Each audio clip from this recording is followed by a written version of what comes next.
you got the concrete structure that holds back the water. You have a water differential.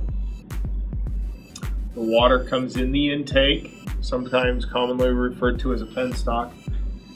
Comes in the intake, and there is a set of what they call wicket gates and stay vanes. The stay vanes are in the outer portion. They start orienting the water. The wicket gates control the amount of water. So the water comes in and it literally looks like a snail shell laying on its side. The gates open, they pitch the blades, they get the unit spinning. When they have the unit spinning, they use electricity to flash a field on the generator. And when they flash a field on the generator, it starts generating electricity, and they'll control the unit for speed so that it produces electricity at 60 hertz. And typically the lower snake facilities generate at 13,800 volts. And we'll step it up on the powerhouse, top powerhouse, to 500,000 volts for transmission.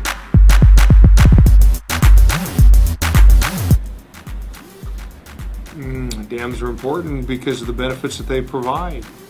The clean economic power, the navigation, the flood risk reduction. It makes life a whole lot easier for everybody. The amount of electricity produced each hour is really based on the river flow. The dams on the lower Snake River are what they call run-of-the-river plants. And so whatever water comes at them, they have to pass.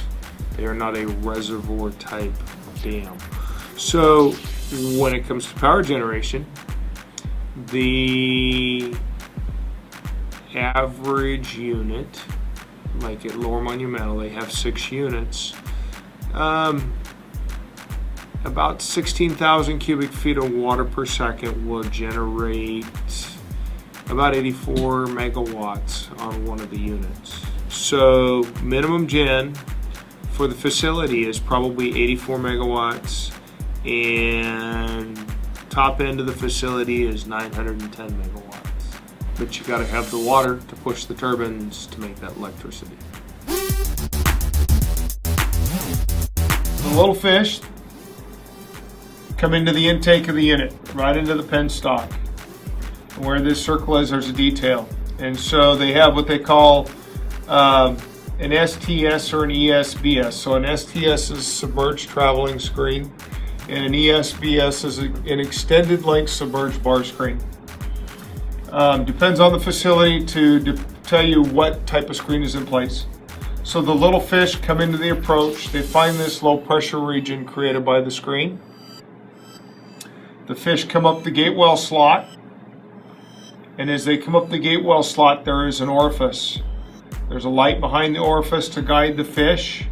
There's a vertical barrier screen to keep the fish in the front side so the water comes up, comes back down the back side of the gate well slot. The little fishies come up the gate well slot through the orifice, and there's a collection channel. The collection channel runs perpendicular to river flow through the facility, and daylight somewhere outside the facility. The turbine, essentially, they're called a Kaplan impeller, and so they look like a big boat propeller, except the blades pitch. We can control the pitch of the blades, okay? So the turbine is the blades or the propeller type looking device.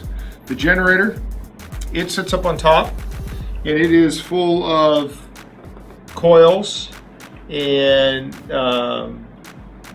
as it spins around, a magnetic field is generated. It induces voltage and current for power. Data here from 2008, where a little over 3 million fish of juvenile, and that's a combination of different species of salmon and steelhead, over 3 million passed over or passed by Lower Monumental Dam, And of those, over 2 million were actually collected in the fish facilities and barged downstream.